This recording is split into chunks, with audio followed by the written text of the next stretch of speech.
ready to work and to succeed with you. Sa mga nagtatanong kung nasa na ang 20 pesos na bigas, ito ang aking tugon. Napatunayan na natin na kaya na natin ang 20 pesos sa bawat kilo ng bigas nang hindi malulugi ang ating mga magsasaka.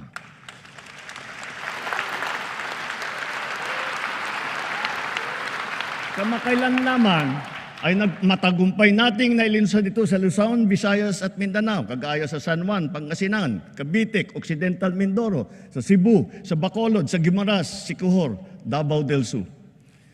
At dahil sa ilalaan nating 113 bilyong piso upang palakasin ang mga programa ng DA, ilulunsad na natin ito sa buong bansa sa pamamagitan ng daan-daang Kadiwa Store at Center sa iba't ibang lokal ng pamahalaan.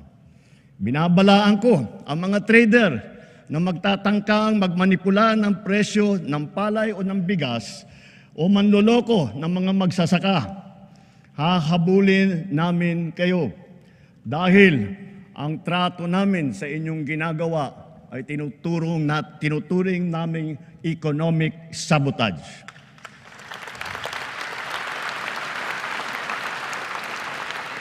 Bilang pangunahing solusyon sa mataas na presyo ng baboy, pinalalakas natin ang ating lokal na produksyon.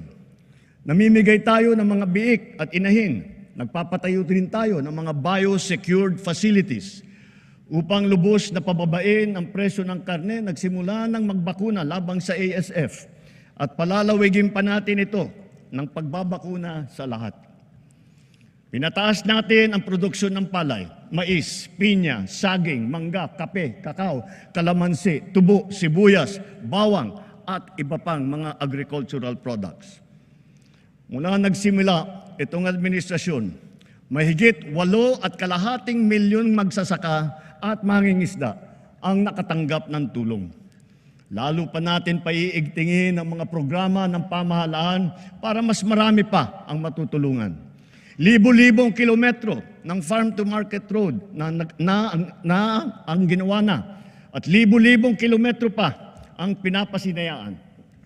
Libo-libong ektarya ng lupa ay nalagyan na ng patubig sa buong bansa at libo-libong ektarya pa ang patutubigan.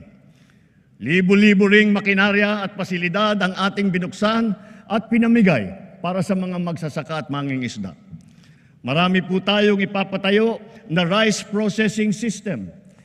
Itong mga pasilidad at mga bangkang yari sa fiberglass na ipamimigay naman sa mga mangingisda.